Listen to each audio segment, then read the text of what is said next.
Hello. Our Billie bag pre-orders are back. I'm Kate Kidwell, proprietress here at Fuzzy Goat in Thomasville, Georgia, and you can see all that I'm talking about at fuzzygoatyarns.com. We have opened up our third batch of pre-orders for the Billie, delivering in May. It may be earlier. This last batch, our second batch, had a little bit of a mom crisis. Jenny's fabulous family needed her for a week to 10 days that she could not sew. So we allowed for that in this timing, and so we may actually get them out sooner than that. So I'm going to tell you some things that I love about my bag. I've been using it since we got the prototype, so mine has been well loved and around the block, and the colors make me so happy. I love how it's squishy. I can fit it into my bigger tote bag that I use to bring my other essentials with me to work every day. It's not really work, but you know what I mean. I love the zipper pocket on the outside. It's holding my cable needle in here. Oh, thank you guys. You guys have some hot coffee and all of that. So it holds my awesome tool and my cable needle in there. And I love that the inside is also cheery as well. Look at that, so I can find what I'm looking for. I like the handle. These are all, these are all things that we picked exactly to work that way. But I love this handle because I can just grab that one handle. Sometimes with another bag, I would grab the handle, there'd be another one, and then it would kind of fall open. But this way, I won't spill it by mistake. But you can also, of course, cinch it up. And we've got these great cords that really do cinch up pretty small. See, like now I've done that, and you can see how tight that gets. So let me tell you what I've done to kind of kit it out a little bit. I've got my stitch markers, my special stitch markers in my dream box in there. And this is my travel notion bag when I need to pare it down, because I got my little Japanese mini scissors in there, which we now have back in stock. Aren't those the cutest little things? Okay. And then also my special stitch markers, like my I made a mistake marker that I can hang on there where I need to come back to it. That is all in there. And then for my regular flower stitch markers, I have my lobster claw on there, which we're getting more of. They're in the mail to us right now. So I've got my special one, and then I just kind of hook that to the inside so I can have them when I need them.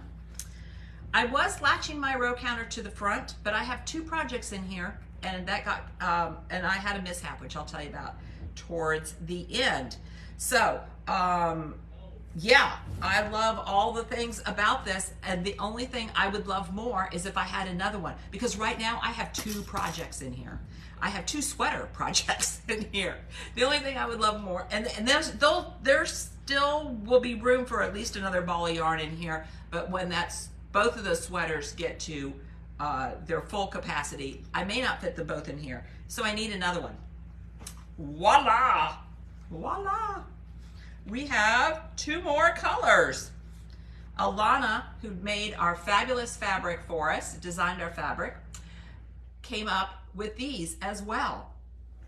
So let me back up just a second and tell you that Alana, who does our graphics for our Good Vibes yarn tour that I do with my two friends, Not Another Hat and String Theory Yarn Company, Alana designed the fabric for us, and we have just been tweaking it and making it better. Alana then made it so that we could have two other colors, and so then we needed names for the colors. And you know, we're not just going to name them fuchsia, teal, and khaki.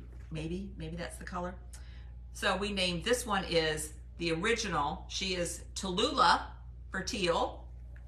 This one is Flannery fuchsia. Also, my dearest friend's daughter's name is Flannery. And this one is olive because, well, the olive is olive. so these are fabulous. And then Alana designed different color insides. So Flannery will have this color on the inside, and olive will have this color on the inside. And then they also have their own different design tags, little tags, which I did not bring over here, but you can see on the website because Malin took fabulous pictures.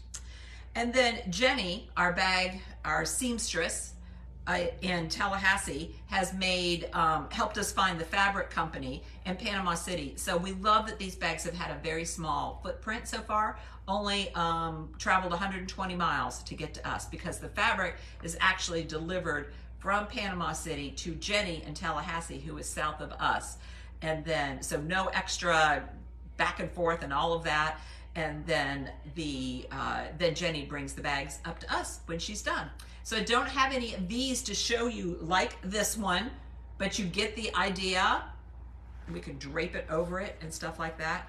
So I thought I would definitely want the fuchsia more than we were originally calling this in our minds neutral, because I'm not so much of a neutral person, but this is really, I'm really loving this. So I might just have to have them both so we can kind of drape it over the bag and you can see. So anyway, we're taking pre-orders again, third batch of pre-orders for these. We got the second batch out about 10 days ago, and so we know you will love those because I just can't get enough of mine. In the meantime, if you need a bag now and you want one soon, this is what I'm going to do with my other sweater as it grows. This one is the Dre bag, and we have some of these back in stock as well. And Rochelle makes these in upstate New York. She cuts, sewn, and has them cut and sewn by Work Shelter, the same company that we use for our Fuzzy Goat Creed bags. They're a fair trade, earth-friendly organization in India that their mission is to empower women, so important for Women's Month. I love this bag too because it is squishy. Melissa has this color. This is the color that I have. And it also has,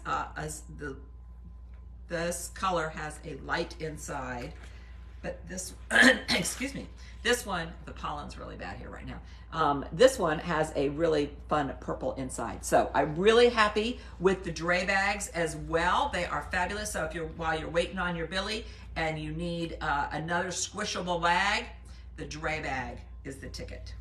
So we got those. We love bags.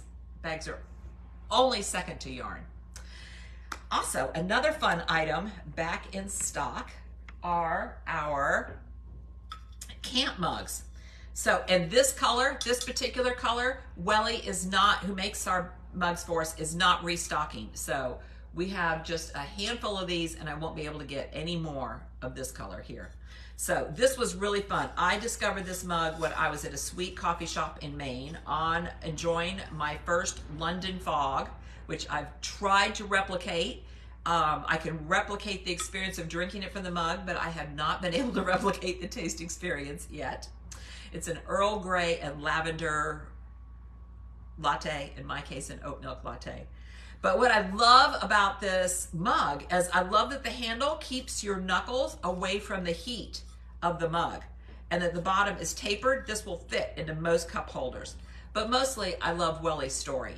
Eric established Welly as a company that gives clean water to people in need, and he named it and was inspired by his mom, Ellie, who was known for her social responsibility and helping others find a sense of purpose. So I just love that he named the company in honor of his mom.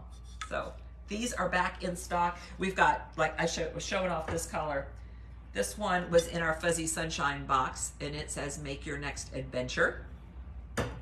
And then there is this one, the ivory. I think it's called ivory. It might be called bone. And this one is sage, I believe, on there also. So the only one that has a different logo on it is the navy one that says "Make your next adventure" with a little fuzzy goat, and the others have our classic fuzzy goat logo on there. So let's see what else I want to tell you about that. Let me tell you now what I'm working on. So let me go back to my Billie. I'm also wearing my Licorice Twist vest.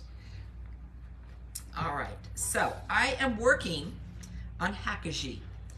You might be thinking, those astute listeners, viewers, oh, she's done that before. I did do this before. I did this in Pheno because I was dying to use the color, the beautiful peach color, and I love it. The Fino was bigger, a thicker yarn than it was the pattern called for. So now I am using the lace weight, and I have to say, I really think this is the first time I've ever really knit with lace. So, Terry, you're not late. We're just glad to have you. Oops, see, I got two patterns in here. The pattern was in my pocket. There's a pocket on the inside of Billie too. There's a couple pockets. So I tried to organize myself, and then I've just really made a mess out of myself with the two projects in the same bag. Let me get my project out, and I can tell you what happened to me this week. Okay. Here is my project. And so I was happy with that sweater, but I kept thinking about the way it's supposed to fit. And it's difficult to show you because the picture is in an ivory, and so you can't really see the cables like you can, you know, if you're looking at it directly, so you can see it more online. Excuse me, that pollen frog is with me. So it's really interesting construction. You go, you cast on and go down, and yes, I'll need to wear something underneath it. Clearly, as I'm holding it up with the sunshine coming in behind me. You do the front part, and then you come back, and then you leave those stitches on. So I've had to get some, pull out lots of stitch stoppers. And then you come back and pick up stitches across here, cast on for across the neck. And then once this back is as long as the front, then you'll join and go around for the rest. Okay, some things I've learned. I'm having a really hard time with gauge. I don't know if any of the rest of you are that way. I definitely do a gauge swatch. I'm not anti-gauge swatch for a garment. But mine are either, they're just coming out too big. And so I'll tell you, this calls for a 6, and I'm knitting on a 2. I knit continental, and my continental is very loose. Those of you that knit both, an interesting experiment would be to do a gauge in both. I'll almost guarantee you that your continental is bigger than your English. Continental is where you kind of pick, and English is where you throw and use more of your right hand. I am much faster with my continental, but it is loose, so I did a gauge swatch and I went down. I cast this on in the car during a trip 2 weeks ago, I think, to Athens. We took a little road trip for brunch. For me, it's just prime knitting time where I can't work because that's all I can do in the car is knit. And so I cast on, and it still seemed way too long when I kind of held it up. Also, different types of needles. Absolutely. You are right, Rita. Yes, so take that into account as well. So it was way too long. It seemed like I was gonna, and because it's a drop sleeve and it comes way out here, that also means that the fabric is going to be way out there. And though I don't want it fitted, I didn't want like 12 inches of ease. It's risky because I'm in the car, but I decided, oh, I'll go down a garment size, not needle size. I don't have any other needles with me. I've done this whole setup of 180 stitches or something with the place the marker here and do this there. And I'm like, I'm not doing that again. You ever feel that way? I'm not backing up on that. So when I was showing this to Melissa, Melissa's like, what is that? So I have that on each side. This is when 3 rows in, I decided that I didn't need those extra 5 stitches on either side. It wasn't going to change the pattern. There were actually just 5 extra stitches on the side to make that size 3, and I was going down to size 2. So I just dropped them off. So they're hanging here, and I'm going to need to weave them in some very creative way because the garment is loose, for one thing, as you can see, but also it's completely reversible. So there's not, maybe I need to decide that there will just be one side, but I may just try to weave them in to the picking up of the stitches for the sleeves. So I don't know if that's ever happened to you where you decided to change a size while you're in the midst of your garment. I was only 2 rows in, and there was nothing else happening but 5 stitches extra on either end. And so what I've resulted in is this. I've probably spent more time agonizing over what I'm going to do about this than it would have for me to just start over. But I was so happy to have finally been cooking with grease, moving through it, that I got going. All right, so then I'm moving along. I'm loving it. I'm using Sweet Georgia Yarns SeaSilk. It is silk and kelp. Seaweed. It's seaweed. This jumped my queue and my most of my progress on other things because Melissa and I are going to market next month, and I want to wear this to market. It's going to be a great lightweight sweater. It's going to be squishy, small, lace weight. I can throw it in my bag, put it on when I need to. So that's why I'm anxious to do that. But I'm loving working with this SeaSilk. It actually looks a little tweedy, and it just feels divine. The other challenge I had, okay, the other thing I'm working on, all right, I've got myself tangled up here. Yes, they do need their own bag. Oh, thank you, Connie, about the color. The other thing I'm working on is my Gambit Cardigan in Knitwise Fibers DK. Yes, I've gone from rust to green, and as soon as I'm through with green, I'm sure I'll be back to rust and orange again.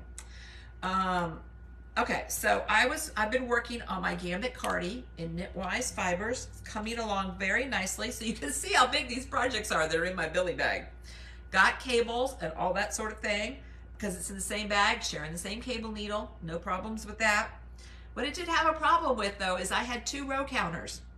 You can see now that my row counters are attached to my project because I got all out of whack and I was putting cables on the wrong row. And I'm like, why is that happening? Well, that row counter, I don't know what was wrong with me, but that row counter went with the other project. The row cables were all fat and squishy, and they were supposed to be a little bit longer. So I have spent a lot of time this week figuring out exactly where I'm supposed to be in both of these sweaters. I have figured that out. I now have 2 different kinds of row counters. I've got our fuzzy goat one, which I just love, and you can dial it and then tighten it up. And then I have and we have both of these in the store and online, and I have the Ka-Cha, which makes a very satisfying click. I'm not going to do it now because I'll get out of sync and I'll forget that I did it. And it also locks so that you can't hit it by mistake. You just need to know which project it goes to. Oh my goodness. I mean, yes. This is why you use yarn you love, because then the mishaps aren't so bad because it's just more time with the yarn that you love. That Hakuji that I'm working on, let me show you some other colors that you could do it with. So here is that SeaSilk. Isn't that pretty? Oh, it's just really lovely. In fact, I haven't shown it to you again since I started because we were waiting to get more. So this is the color I'm working with here. This is Deep Cove here. It's a tealish, greenish color. It has lots of yardage in it. It could be used as a light fingering depending on what look you're going for, but it has 494 yards in there. Oh, Melissa, you're going to have to help me. If you're watching there, you can tell me which color you're using. But at first I thought for sure it was going to be Strawberry Fields, but I believe she's winding up a different color because she's using Strawberry Fields from Sweet Georgia in another base too. But these just look like Easter eggs. Aren't they pretty? You guys should make one of these sweaters. You're going to love it. Another thing that would work great for that is our pop-up that's still going on. You guys, I'm so proud of you. You are jumping on the plant-based bandwagon with gusto. Our Terrapin and the Severin is really going well. We also have great cotton DK, cotton fingering, and cotton linen fingering, which make great vests. I'm going to show you, I don't know if you can see it. It's back there. That right above my finger is where those samples are back there. It's easier to find online, but even easier if you can come in the store.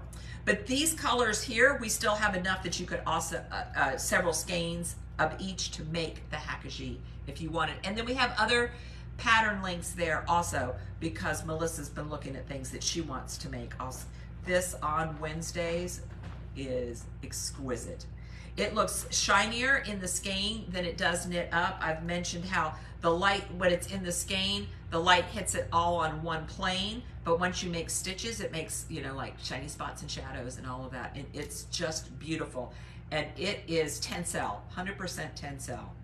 If I had not started my Hakuji and gotten that far before this arrived, I would be using this. This would give you, this one here is, oh my gosh, it's a Icelandic word. I'm not gonna be able to say that. I think this is what Melissa tried to say. This would be very similar to the actual picture of the Hakuji. So when you look at all the colors and you see one that looks unpronounceable, that starts with an H. This one is puffin. It looks like puffins. This gold is beautiful. This is honey. So the Hakuji and our made out of the terrapin fiber and Severin would also be great. And we have other pattern ideas and the other yarns in the pop-up, so be sure and check those out. We have those for just another 10 days at the most, I think. So we don't want you to miss out on those. That's what I got today. I believe I covered everything that I have around me. I can't wait to see, we'll have a little competition. We'll see which color, the new colors, is the most popular. Olive or Flannery? Olive or Flannery? Oh, this is the most fun project, is working on the bag and the fabrics, and with Jenny, who puts them together, and Alana, and then there's Eric and Chris, who send me the little tiny pieces to set these pieces, like how's the color turning out and all of that. So it's just a great project, knowing that I know the names of the people from start to finish. So with our dyers, our yarn dyers, we know their names, and so we know that, but we don't often know the person that put together the fleece or spun the yarn. But in this case, we know Eric and Chris in Panama City who dyed our fabrics, and then Jenny, who sewed them up. So anyway, I'll stop rambling. I'll make sure all the links are up so that you guys can get your Billie bags. Maybe like a dray bag. Interesting fact about that, it's called a dray because a group of squirrels is called a dray, and squirrels like us like to either look for the new thing, you know, or we're squirreling away our project. Have a great day. Melissa and I will be here all day to serve you. We can't wait. Thank you.